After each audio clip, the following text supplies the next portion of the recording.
Adiera Malolo TV en kine makare ma indien chenro mar kuku mar wach mikelo ni kinde ka kinde kod Anje Folombaka. Odiochieng' ma kawuono antiere kod director mar Global Peace Foundation magweko gin weche motenore kod weche mag kwe ma bende odiochieng' ma kawuono wadwar losie kaachiel kod weche gweko mag mibadhi kaachiel kod weche ma bende dhi nyime e piny mar Kenya. Rwaki studio. Erokamano je. Mosoganda wa nyisgi nyingi kendo. Amoso no ya bruru ani iluonga ni Daniel Juma Omondi ana ja Ugenya Ukwala. Yes. To an matelo ni Global Peace Foundation e Kenya ka. Kawuna mor abiro Kisumo ka. I think may odiochienga mokwongo. Yeah. Bire studio mar Lolwe this year. Yeah. Kendo Kisumo kanigo. Erokamano nya Dana Rwaki studio kaende. Wabiro mana chako kanyo ero mabende imako ma ichung' ne tayo weche gweko mag kwe. Sani eri koro wang'eyo ni weche mag mos kata antie kaka ikete gi dhongere no CBT. Inyalo wacho ni sani eri koro economic stability mar piny mar Kenya ne kama chalo ne tu un kaka jok mochung' ne rango weche mag kwe. Wach ni eri ni sebedo ka iwachi ahinya ni onego jotelo ariyo gi ni Rome mondo gimosre giket piny mar Kenya nyime. Inyalo wacho now. Adier iparo an manene ndalo mane wach siasa liet Kenya ka. Inyalo paro kana biro interview nena wacho ni Uhuru gi Raila onego girom mondo gikony piny. Yes, nwach na wacho ni wasigu mar Uhuru gi Raila onge kuma tere Kenya. To ka ginyalo riwre bigi bed gi winjruok maber to onge gima nyalo tamo waloso Kenya ka. Wanyalo loso siasa bibed maber. Wanyalo loso wach uchumi bibed maber. Wanyalo loso wacha yoyote bibed maber. Koro an kaka na nyisi ni gin joma ne gideka romo. Ne gideka romo. Lakini eventually nyaka jirom. To gima sebet ka wacho ni en gimoro amora minyalo wach e mesa. Gimoro minyalo wach nyalo losre kata bed matek manade. Kata bed matek manade ka unyalo rom buwo. To unyalo lose. Koro mene kaka wan wacho wasebet ko wacho ni to Kenya ka ok wanyal bet ni kila igna beach kwa go siasa ka ji dhi e yiero to ena lweny ena hamra moni ma ji koro chala wasigu. Iwinjo ga wadwan mondo walos piny ni mondo bet piny ma yiero biro dhi lakini uchumi dhi mbele. Raia ni safe. Gik moko dhi mbele kaka dwarore. Mene kaka wadwan mondo bedo. Kodwan koro kochopo ndalo yiero to biro to koro ena kama koro lweny gini koro ka investors koro ringo. No gidwa bet kan wach gineno ni lweny biro. Yes, koro anamora ahinya gima notimre no. And handshake no the moment maneno Uhuru gi Raila giromo. I'm one of the people know the media. But congratulate them. And then kanda Raila Uhuru negi face criticism. And mana defend gi. I say bet ka defend gi because nyakwa bed jomolony ki siasa. Nyakwa bed joma civilized. Okwanyal bed joma siasa enena gimoro machala tugo. Ma ji negore, ji dwano gore. Nyakwa bed jomolony ka piny nyalo dhi mbele. To wach mar musni ridana en gima ber mana kaka iwacho nero ni nyakwa bed jok ma bende hore bang' yiero. Onego bene warangi weche machalo kaka weche mag electoral injustices kande. Mani wacho kod kweth mobalo kod piny wacho. Sani koro ka musno sebeti. Nyiso ni weche mag electoral injustice gi wawegi ne gilosore koso wawegi awe ni koro musni ti wacha kweri to igni abich kendo ka ji chak yiero ka ji yiero to wacha kwacho ni oyo obede gi antiek moro kendo ng'ama ni opiem gi ng'ane mondo owuo mondo piny Kenya odhi mbele. Jeff ndalo cha nene loso gigi ne ok yot. To bende gimeno kanyo cheneno kana ndike gaset. Ni onego walok laws magwa mondo in ko yieri bi bet ker mar piny. To mi kata higni 7 tibed ker kuom higni 7 go ai tiwuog gima dhulu wacho ni logo dichiel ni maber gi Kenya ka because ko keti ni koro higni 5 ai kendo ichaki dok manyo kom manyo kom no ena wuondruok nwach in main charge of security in charge of IBC iwinjo ga ma onge ng'ama nyalo tami iwinjo ga to gini kata bed ng'ata ne bed kata Raila man kanyo kata bed in mini komno ok di gombo wuok ok kata ki gombo wuok to I mean iwuok oko ni volunteer na woga wengi lakini that is the reality in Kenya ka onge president mosega lose election bedo gima nyako ng'e iwinjo ga nwach yiero ka ok en kana yiero ma jo gine ng'ama kwane cha gi joma handle ema determine ng'ama boy president meno koro we know that is the situation koro ma jogo ombulu gi to onge gi sei jogo ombulu onge an ang'eyo kamano I mean it's no history koro handshake ni ber to gi campaign ma jakom timo ma building bridges initiative which modern loss gi inyalo los gi within this handshake reforms nyalo timre ka all of them are in the system koro Raila nyalo be influence reforms mabo timre Uhuru be nyalo influence and then gineno ka gin gi common enemy because ne giromo giwacho wadieri wan gi common enemy family marwa osebet notelo ni pinyni wan man wakelo independence and stuff like that koro watero pinyni kure koro gin gi common interest economic interest gitumo biashara aito of course political interest bende giparo ni in future nyithindi gibende gidono bede kamoro koro Uhuru gi Raila gin gi interest so siasa is about interest there are no permanent enemies or friends in politics it's about interest koro mene gimeneno katimre koro mosni okonyo jo Kenya koso konyo mana anyuola ariyogi of course okonyo anyuola ariyogi tai kendo okonyo jo Kenya because ngene jo Kenya ema chandre ka jigore ngero moro wacho ni kineno ka liech ariyo gore to lume ema to koro jo Kenya ka liech ariyo gore tino ka uchumi ok dhi maber ineno ka ji mang'eny last year companies mang'eny mano loro tije iwinjo ga anka uchumi nodok piny koro this is the time makoro wanyalo recover gigi koro sani neno ka investors moa kata na Kikuyu land kata ginyalo biro Kisumo ka moko nyalo dhi kure ka joluma bende timo biashara moko bende ne luongre ni luwo in government ka bende koro ineno ka koro gin free iwinjo ga gin free ginyalo tiyo chon gin ne gitiyo ka gipondo no wacho gidwa no negi gi jo Jubilee lakini sani koro en gima oyawre to mokwongo Dan kane wach mosni eri obeti ang'eyo ni in bende in ng'ama olony ahinya kendo nineno kata weche ma dhi nyime social media nineno ka oganda to moloyo jok mane nitiere zones mag opposition ne gitemo ywak ahinya ni mosni eri otimore ka giselalo gik mathoth ahinya ma kata ngima oganda bende ne olal gin ne gipenjo ni to gin to koro ratiro margi kare ni kuma chalo na to meno ing'e ni gimo iluongo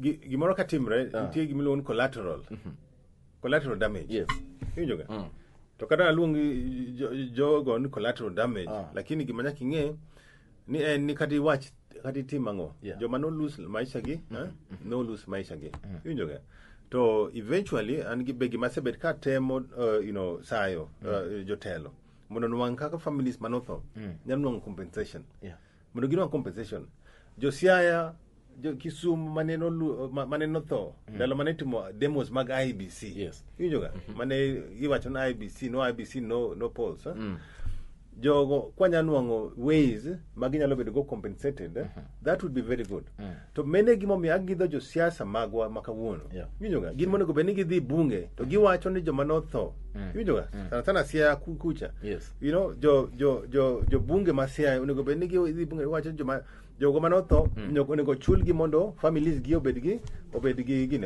gi compensation maber to ka onge jo siasa ka jotend piny manyalo luwo gigi it will be a problem kata lawyers onego dhi court aito gisiu sirkal aito sirkal kisiu state koro judges nyalo chiwo compensation ni families go that is the only option maneno to sani ok wanyal wacho ni because jinotho koro kwanyal mosore no jine ogoko kwa hinya da neno kata kane oluwore gi birthday ne oluwore gi odiochieng' moro mar nyasi kane Raila Odinga no wish ji lakini neno Madaraka Day neno ka page neno opong' gi weche mag akwe ka ji wacho ni ok wamor kod mos machalo kamano nyang'o miwe wadhi e lweny kwa sedhi e lweny to ichaki dhi ne ochalo ng'ama odok chien temamena abena penjo to koro alternative nen mane because no asewacho kama ka in Raila Odinga notemo osetemo from the other side to neno ka tek to gima nyaka ing'e ni in sirkal en gima lich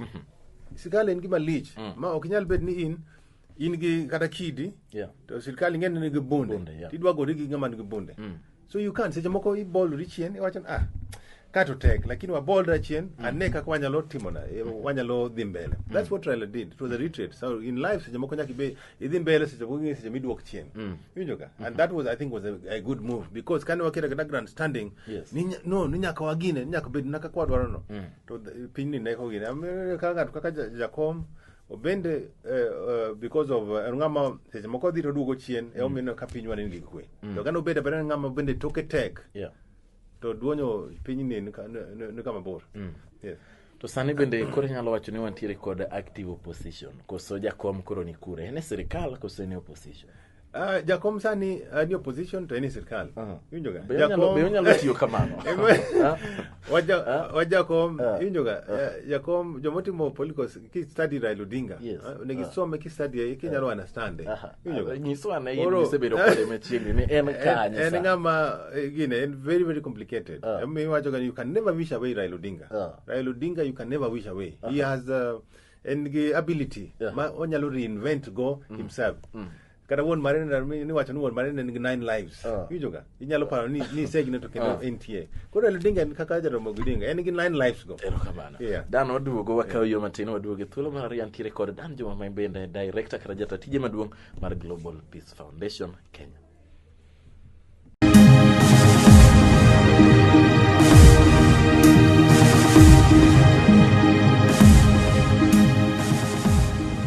Tejara malolo tiwa chakwa duoge thuolo mar ariyo maindi en chiro mar kuku mar wach mikelo ne kinde ka kinde kod Anje Folombaka antiere kod director mar Global Peace Foundation kaka nosinso en Dan Juma wan kod studio kaende kwarango weche mabende dhi nyime e piny mar Kenya chakarwaki studio. Erokamano ja. Dan kane wadhi yweyo kaendi to ne apenji teko mar kweth mobalo kod piny owacho. Sani iri weche osebedo katimore koni kod kocha mag mibadhi koni kod kocha kimi mopogore opogore nyaka NYS kendo maindi ok okang' mokwongo mwaneno ka omenda dala NYS ng'at mochung' motegno nyalo lose wach gi ki onge. Maendi nyiso nang'o? Nyisa kacha chande ni Raila nitiere opposition to en e sirikal. Gik maricho gi koro we wacho koso ang'o matimore? Iwinjoga Jeff, Raila sani ng'eno ok en parliament. To sirikal wa kako los wan gi sirikand adek. Wan gi executive ma Uhuru chung'ni. Wan gi legislature ma Muturi chung'ni. Ai gi wabunge. And then wan gi judiciary. Iwinjoga? Koro kaka constitution wachalo sani waonge gimiluongo ni government opposition mandalo ma moicha iwinjoga chon ne ni opposition mane wan gi leader of opposition but sani waonge gi leader of opposition sani wan gi kidhi parliament wan gi leader of minority and leader of majority. Yes. Koro tije leaders of minority kada tije legislature gin mag serve role mar opposition kan NYS temreno ka ministers obedo summoned gibiri bunge to gipenjo gin to gini timur gini notimre nade. Koro that is the way it's supposed to be done.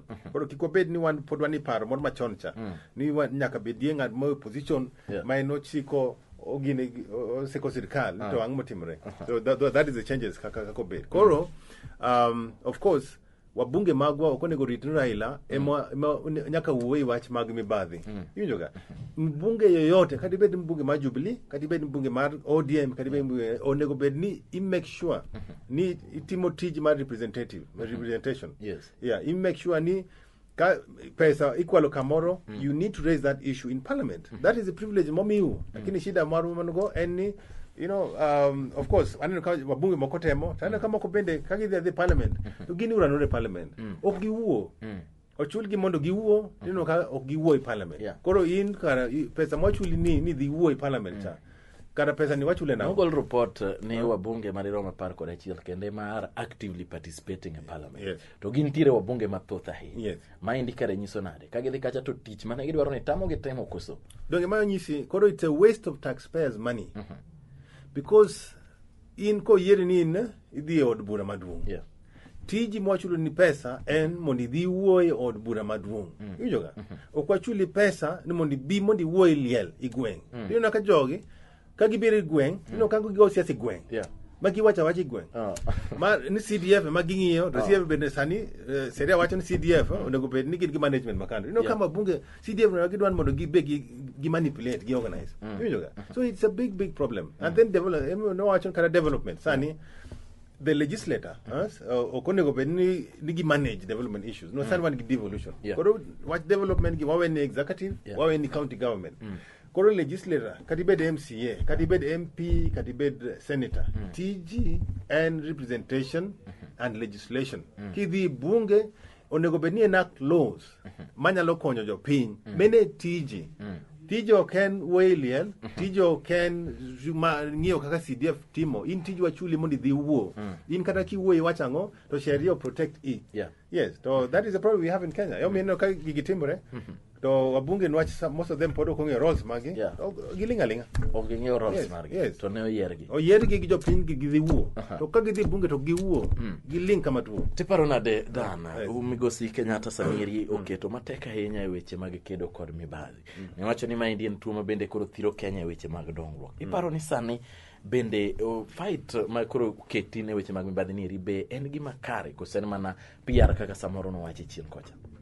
Koro ingene sani Uhuru Kenyatta odwaro bet gi legacy mare. To ane kano campaign nowacho ni wang'ni tam mar ariyo odwaro bet gi legacy. Odwaro fight corruption. Yes. Iwinjoga. Koro maybe chon obende ne ni ne olegeza lakini sani odloko pachi ni wachani en gi odwaro keto bet gango odwaro bet gi legacy. Iwinjoga. Koro ok nyal ng'eyo ni to bende en sincere or not. Iwinjoga. Koro waliman to wa hope ni en sincere. Yes, to kalure gi gik mosene kadhi nyime kata office Nurdin Haji ma en DPP aneno ka at least nitiere some steps ma ogoyo moloyo apis mane waneno chien chande. Iparo ni maendi nyiso ne sani oseyie ni koro mibadhi ni eri oked godo koso oseyie ma kata nyoro nyawinjo ka ker Uhuru Kenyatta wacho ni kata ko wadgi yes ko wadgi onwang' gi mibadhi to mag man kanya winjo kamar nyamor kabisa. Yes.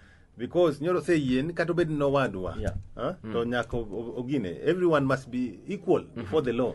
Tang'o momiyo wach ni eri kelo koko kata liet to moloyo kinde jood bura mawuok Rift Valley, especially wach mar lifestyle audit. Nyeri giwacho ni maybe nitiere community ma is being targeted, gineno ni ok time e yo makare. Paro nade? Blangero moro kinyo ka igo ngero teno kanga ma guilty. Kizungu wacho kan the guilty are afraid. Yeah. Kinyo koro lifestyle audit ni en gima everyone should embrace. To benda winjo ka Ruto bono se wacho no bende o embrace lifestyle audit. To koro jo wabunge matiyo Ruto ka gimano ka koro giwacho ni lifestyle audit ok ber. Nyiso to kara giluora ngo. They should not be afraid of lifestyle audit. Winjo ka in i deserve gimoro. You know, kin gi mwandu minyiewo. Onego bed to mwandu gi oakure. Ok nyal bet ni nyoro waneni ka in you work in school or waneni kitiyo gatiji clerical so after a few months to koro waneni ka koro in ifuyo mana gi helicopter pesa no wakure okipuonjwa yobe wang'e to pesa no ilose nade mondo ji temo do lose. That is the problem ma piny ni ino ka ng'ato oko deserve something iwinjo oko tin gi moro ino ka en gi gine ayino ka jomanyo maka NYS ino kanya nyithindo momaka nyir momaka mon momaka all of a sudden in millions account mari he move from 0 to millions. To millions. Koro ok wanyal bet ni wagero piny kama Dalo Kibaki ne wacho kata kikwalo ikwal matin inyalo kwalo 30% titiyo gi 70%. To in mane NYS ni mikwele kwala te iwinjoga mikwele kwala te makata I deliver air iwinjoga meno ok ber wan wacho jo madwa kwelo okwel lakini gikwal matin in kikwalo matin to jok nyal ng'eyo to in kikwalo mang'eny to dogi kori fwenya kuoni nyaka bedi e kamiti ne jopiny kuoni nyaka bedi I mean ok yot Kenya ka iwinjoga kuo ok nyal wacho maybe joma ok kwel kawuono gionge chance mar kwelo buk moro nitie mana somo ga wacho ni it's not our time to eat koro ng'eny joma ko complain to ang'o miyo wan pok omiwa ga chance ma mondo wakwel mar mondo jowo bed kacha iwinjoga ino ka there's nyako moro ka wuoyi gine WhatsApp ka wacho ni to wan luya ang'o miyo jogwa onge NYS jogwa onge kacha ang'o miyo jogwa onge chance no koro an opportunity koro everyone is waiting for opportunity koro akiani be ko aketi kanyo mondo gina akiani ibro tiyo maber kose koro tek ng'eyo to wach pesa meet ma en very temptation chal nyako minyalo kwen no kabitimo to inwang' ni setime yes Nyasaye manyalo konyo Nyasaye manyalo konyo e kwene erokamano nyadan to nyisa ni wach mar handshake ni eri nitiere kaka bende weche mag siasa donje iye ka Iparo ni nadieri ni weche mag siasa nitiere winjruok mar migosi Uhuru kod Raila koso weche mag siasa ng'we kech aneno ka jomoko bende kwedo wach handshake ni. Ka jotelo mag Kikuyu dhi Raila giwacho ni gin koro giyie mondo mi Raila oti Uhuru to maendi ok ket josiasa linya mowuok Rift Valley mondo mi obed kod kwe. Nyiso nang'o wach mar 2022 masani thoth ahinya to Uhuru to rido ni odwa ni mondo sani oti. Jo Rift Valley kane to wuoye wach mar 2022 ang'o matimore ka? Siasa nyaka bed ga gimoro motimore. Iwinjo kata ka ng'ato kelo maendeleo, ka kelo gimoro timo gimoro to siasa nyaka bedie. Ji wacho ga kisungu politics is about resources. Iwinjo ga. Kata resource ka ng'ato kelo gimoro timo kato jinana en siasa. Kata ka Ruto odhi yawo gimoro kama neno en siasa ma 2022. Koro 2022 no kwanya lavo ide. Kikital. Anja kwen Ruto kikital wa 2022. So everyone is interested in 2022. Kata mno Uhuru no, minende gano. Kata udhirita, obende interested. Nwacho okanyal win 2020. He must obende enge interest mar trying to influence. Ntonga manadi mabubet kanyo. Raila bende nigi interest. Ruto no bende nigi interest. Koro wanyalo mondre no waonge 2022. Lakini that is the reality. Koro ngatu kikuondi ni 2022 it is on the table. It is squarely on the table. Ngatu kikuondi ni kono sani wati mna development. To koro 2022 kada development mo sani it is with 2022 in mind. Nijoga. Koro jinyalo mondre no ni kikuwa wach siasa lakini wati ma development. I can tell you this is the reality. Kenya is a political nation. And everything, luor around politics. Around politics. Yes. Roka dan waduogi dakika achiel kende mwadong godo nyisane kwaduoge gweng'wa mag Luo Nyanza to ing'ene wan oganda wa gin oganda mabende thothne gima ne gitimo ahinya en lupo mabende pod gitimo nyaka sani. Ahinya waseneno ka weche mag chandruok samoro wuok e weche mag nam ratiro kaachiel kod rita kwe mag jolupo. E gweng'wa mag Luo Nyanza inyalo wacho ni eto wanyalo blame squarely on who? County governments koso joma chamo nade? Aparo ni koro weche mag lupo, aparo county government should take responsibility. Yeah. To sana an gima omiyo sani kata kadhi dala sani ni tiyo wado mama no tho ko kalego ko biro genya ko ngado yie. To yie ni emene ka ang'o miyo nyaka sani wan gi laws ma wacho ni yie ngato kikidhi yie koko rwako life jacket. Tino ka yie dhigi onge ka onge life jacket kata koro jorito ni ji japar mondo tho eka koro mondo wach no gini ka Solai notimre disaster preparedness was a big issue. Koro siaka there is no one. Kisumo ka be ncha neno ka gine electric kano ka jo siasa MCAs oidho mna boat to girwako life jacket. Koro apa ni gini sana joluo ji bro tho mang'eny ka ok waketo kang mar make sure ni ng'ata ma operate kaka waketo jo boda no kinyal riembo boda kionge helmet. Koro nyaka waket laws ma make sure ni onge ng'ato manyalo operate yie ka onge life jacket. Koro mene gima pano ni kwa team. Yes, aito wagine gi resources wa prepare for wa loss disaster preparedness. Mondo ka masira mo timre kata ng'ato lal e nam to anyalo ko inyalo gole mapiyo. In sani ng'ato lal nyaka rita nyaka wuoge pibo obi malo maybe around 3 days. Ai kore kigole kienyeji. Koro we are not ready to adon jo county government marwa gitigi pesa maber mondo gin make sure ni raia ni safe. Raia nuango benefits mag devolution. Erokamano nya Dan Juma thuolo ok nyal yieno mondo mi wuoyo weche mathoth ahinya mano onego bed ni wuoyo odiochieng' ma kawuono biro chako yudo thuolo moro mondo mi walosi. Kata kamano agonyi erokamano kuom kawo thuolo mari mar chopo e studio odiochieng' ma kawuono. Kawuok e kuku mar wachan Jeff Olomba Kauritu masani.